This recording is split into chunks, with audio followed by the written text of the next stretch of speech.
Sir sir sir sir sir ఆ question కి మీకు ఆన్సర్ నేను మిమ్మల్ని ఇంకొక క్వశ్చన్ అడుగుతా. మీరు ప్రతిపక్షంలో ఉన్నప్పుడు మీ వయసుకి రెండింతల అనుభవం ఉన్నటువంటి వ్యక్తి చంద్రబాబు నాయుడు గారు, అప్పటికే 10 ఏళ్ళు అధికారం చూసినటువంటి 9 ఏళ్ళు అధికారం చూసినటువంటి వ్యక్తి చంద్రబాబు నాయుడు గారు, ఆ తర్వాత 14 ఏళ్ళు అధికారాన్ని చూస్తున్నటువంటి వ్యక్తి అప్పుడు చంద్రబాబు నాయుడు గారు. ఆ టైంలో చంద్రబాబు నాయుడు గారిని మీ నాయకుడు బహిరంగ సమావేశంలో, అది కూడా నంద్యాలలో అనుకుంటా, ఐ థింక్ సో, నంద్యాలలోనే బహిరంగ సమావేశంలోనే బుల్లెట్ తో కాల్చి చంపాలి, అటువంటి నాయకుడిని చంద్రబాబు నాయుడు నాంటి అతన్ని ప్రజలే కాల్చి చంపాలి అని మాట్లాడినటువంటి మాట. అప్పుడు మరి ఈ గౌరవము, ఇది ఈ పెద్ద తరహా ముఖ్యమంత్రి అన్నటువంటి ఆ పెద్దరికము ఏమైపోయింది మీ నాయకుడికి? ఇప్పుడు జగన్మోహన్ రెడ్డి గారు బాగా మాట్లాడలేదు కాబట్టి, మర్యాద ఇవ్వలేదు కాబట్టి మేము కూడా మర్యాద ఇవ్వము, మేము సైకో అంటామని వాళ్ళు అన్వయించుకొని వాళ్ళు అట్లా మాట్లాడితే మాకేం అభ్యంతరం లేదు. ప్రజలు ఎవరు మర్యాదలో ఎవరు అమర్యాదలో వాళ్ళు ప్రజలు తెలుస్తారు, ఇబ్బంది ఏం లేదు. కొద్దిగా ఓపిక ఉండాలా.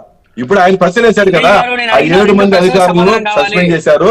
ఇప్పుడే సస్పెండ్ చేశారు, వాళ్ళు విధుల్లో ఉండరు, స్వేచ్ఛ ఎన్నికలు జరుగుతాయి, ఇబ్బంది ఏం లేదు. మాకు సపోర్ట్ చేశారని అపోహపడి ఈసీ సస్పెండ్ చేసింది, నో ప్రాబ్లం, మాకు ప్రాబ్లం లేదంటారా?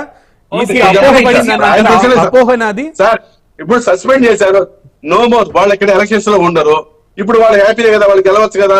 ఇంకా మేమన్నా ఏమన్నా మీకు ఆ ప్రతిబంధకాలు అయితే ఇంకా మా ఎన్నికల అధికారుల పైన ఇంకా రిపోర్ట్ చేయండి, సజావుగా ఎన్నికల జరగని మా కోరిక. మీ బలం ఎంతో మా బలం ఎంతో తెలుస్తుంది.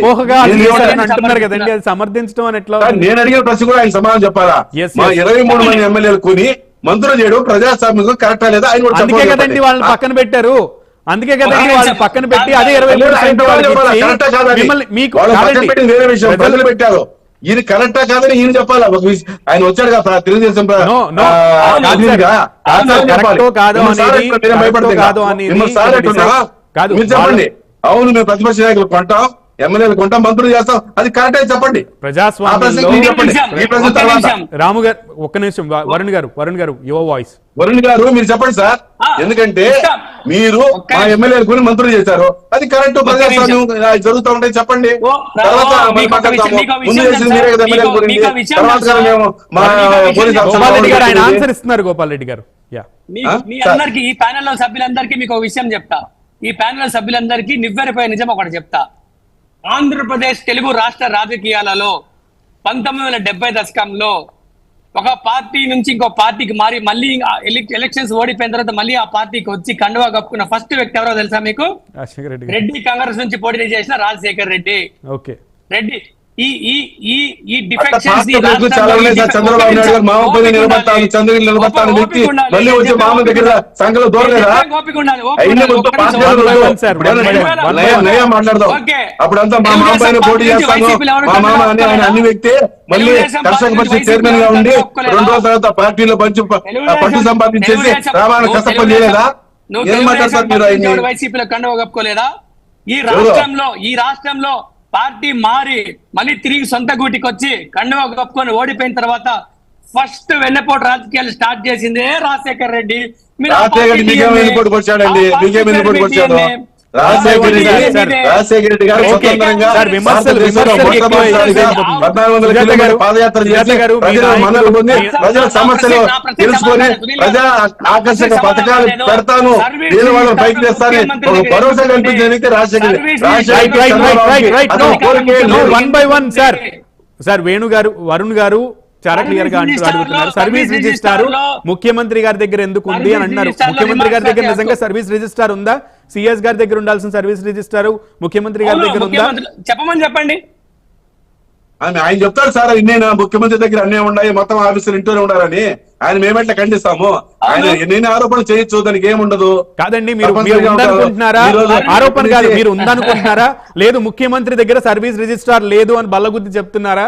సిఎస్ గారి దగ్గర కావాలి. అట్లయితే ఇప్పుడు డివి వెంకటేశ్వరరావు గారు ఉన్నారు, ఎమ్మెల్యేలు కొన్నప్పుడు అంతా ఆయన సెంటర్ లో ఉన్నాడు, మాట్లాడింది డబ్బులు మాట్లాడింది ఆయనే. ఆయన ఇప్పుడు సస్పెండ్ చేసి మళ్ళీ ఆ రోజు డివి వెంకటేశ్వరరావు ఎందుకు అడుగుతున్నారు మీరు? ఆ రోజు వెంకటేశ్వరరావు అంటే ఆయన వైసీపీ వ్యక్తి, తెలుగుదేశం వ్యక్తి కదా వెంకటేశ్వరరావు గారు. వెంకటేశ్వరరావు ఎందుకు సస్పెండ్ అయినారు? ఆ రోజు అన్ని మధ్యస్థాలు ప్రతి ఒక్కటి అధికారి మధ్యస్థం ఎమ్మెల్యేలు పిలిపించడం బెదిరించడం మీరు suspend డబ్బు చేశారు. మాట్లాడడం అంతా చేసిన వెంకటేశ్వర గారే మీరు ఆ రోజు suspend- ఎమ్మెల్యేలు మీరు పిలిచినట్టు suspend చేశారు. సార్ సార్ ఇక్కడ అడిగిన అడుగు ప్రశ్న అడుగున మీరు వెంకటేశ్వర suspend గారు ఉంది. చేశారు. సర్వీస్ రిజిస్టార్ మీ దగ్గర ఎందుకుంది, ఉందా, ఉంటే ఎందుకుంది అనేది ఆయన ఉంది. ప్రశ్న. ఉంది సర్వీస్ నేను నిజమంట రిజిస్టర్- ఆయన చేశాడంట సర్వీస్- ఆయన చంద్రబాబు నాయుడు వాళ్ళే మాట్లాడారంట దానికి ఉందే లేదు ఆయన చెప్పాలా సర్వీస్ రిజిస్టర్ మా దగ్గర రైట్, ఉందా? సుజాత గారు, మేమేం చెప్పి- మీరు suspend ఆయన చేశారు. అడిగే- ఒక్క కేసు నిమిషం, తీసుకోండి. ఒక్క నిమిషం, ఈ ఆరోపణలు ప్రతి ఆయన- ఆరోపణలతో కేసు డిబేట్ తీసుకోండి. వెళ్ళిపోతుంది. ఒక్క నిమిషం సార్, ఒక్క నిమిషం ప్లీజ్ పేషెన్స్ వరుణ్ గారు సార్, ప్లీజ్. సునీల్ గారు మనం డీటెయిల్ అవుతున్నాం. ఒక్క That's ప్రశ్న what. సునీల్ గారు గివ్ మీ 30 seconds. సునీల్ గారు సర్వీస్ రిజిస్టర్ మీద సమాధానం పక్కన పెట్టిన ఆయనకు తెలియదు, అర్థమైపోయింది. ఏది అపోహ పడిందా? Letters go on record. ఈ రోజు గోపాల్ రెడ్డి గారు అనే ఒక వైఎస్ఆర్సీపీ నాయకుడు కేంద్ర ఎన్నికల సంఘం అధికారుల మీద తీసుకున్న చర్యని కేవలం అపోహ చర్యగా భావించి ఆన్ రికార్డ్ మేము అపోహ అంటామండి. మేము అపోహ అంటాం. అపోహ పడింది లేదో మీకు తెలుగుదేశం పక్కన మీ పక్క ఉండాలి వాళ్ళు మీరు బీజేపీ కలిసిన తర్వాత మొత్తం కేంద్ర ఎన్నికల సంఘం మొత్తం అంతా మీ తరపున ఉన్నదేమని మేము ఆరోపిస్తున్నాం. బీజేపీతో పొత్తు పెట్టినారు కదా. రైట్ చాలా తెలివిగా ఇద్దరు నాయకులు కూడా ప్రశ్నలు సంధిస్తున్నారు. కేంద్ర ఎన్నికల సంఘాన్ని తప్పుపట్టేటువంటి నీచమైనటువంటి ప్రవృత్తి ఈ వైఎస్ఆర్సీపీ పార్టీ కేంద్ర ఎన్నికల సంఘం ఎన్నికల సంఘాన్ని అవమానపరిచిన చంద్రబాబు నాయుడు గారు. సుజాత గారు పర్టికులర్ గా జనసేన పార్టీ ఆవిర్భవించింది ఫ్రీ అండ్ ఫెయిర్ పాలిటిక్స్, చాలా క్లియర్ కట్ గా పాలిటిక్స్ చేయాలన్న ఉద్దేశంతో జనసేన పార్టీని ఆవిర్భవించారు. చంద్రబాబు నాయుడు విమర్శించాడు 2014 ఎన్నికల తర్వాత 2019 ఎన్నికల తర్వాత గెలవకుంటే గెలిస్తే అంతా ఓకే. మీ పార్టీ సీనియారిటీలు ప్రజలు చూశారు. మీరు ఇప్పుడు పాదలు తవ్వి టీడీపీ పార్టీనా మేమా? రైట్ ఇప్పుడు మీ దగ్గర సర్వీస్ రిజిస్టార్ ఎందుకు ఉందనేది ఆయన ప్రశ్న. మీరు మా దగ్గర లేదు మేము ఉంటున్నాం సార్. మీ దగ్గర లేదంటే